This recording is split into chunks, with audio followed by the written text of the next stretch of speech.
शिवाजी और शापित गांव। शिवाजी एक निडर युवक था जिसे रहस्यमयी और भूतिया जगहों की खोज करने का जुनून था। वह अक्सर वीरान इलाकों में जाकर उन कहानियों की सच्चाई तलाशता जिन्हें लोग सिर्फ अफवाहें मानते थे। इस बार उसकी तलाश उसे एक ऐसे गांव तक ले आई जिसे लोग शापित गांव कहते थे। यह गांव दशकों से वीरान पड़ा था। कहा जाता था कि जो भी वहां जाता वापस नहीं लौटता।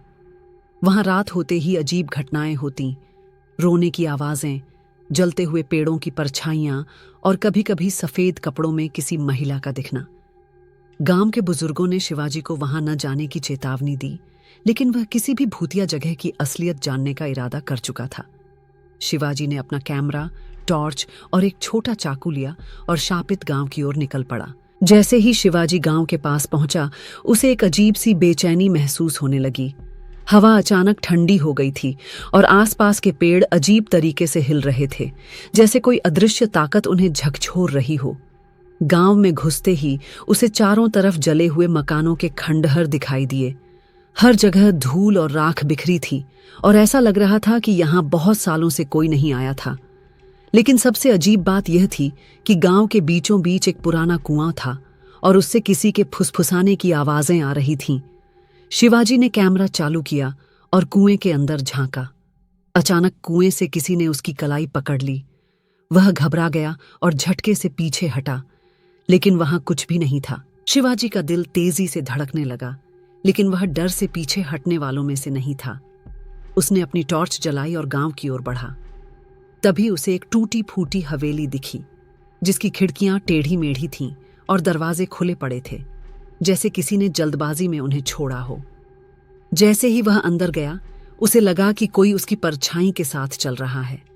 हवेली के अंदर चारों ओर जाले लटके थे, फर्श पर धूल जमी थी और दीवारों पर अजीब से निशान बने हुए थे। उसने कैमरे का फोकस आगे बढ़ाया।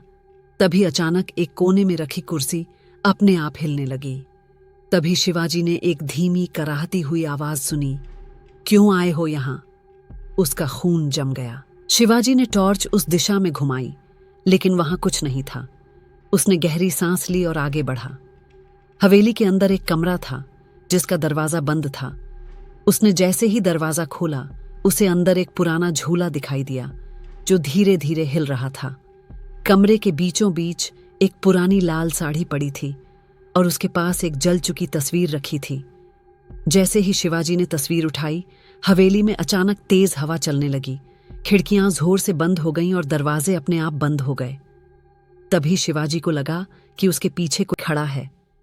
उसने डरते हुए गर्दन घुमाई और देखा एक अधजली महिला की आत्मा, जिसकी आंखों से खून टपक रहा था, उसे घूर रही थी। महिला की आंखों में जलन और गुस्सा था।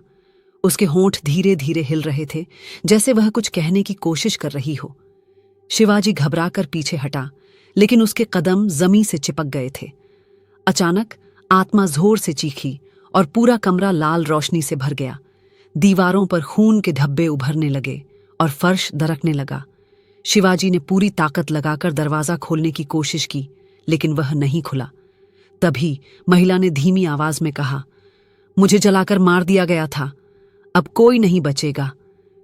शिवाजी का शरीर कांप उठा। उसने अपनी टॉर्च से चारों ओर रोशनी डाली और दरवाजे की तरफ दौड़ा। तभी हवेली हिलने लगी, जैसे वह गिरने वाली हो। शिवाजी ने पूरी ताकत से दरवाजे को धक्का दिया और बाहर की ओर भागा।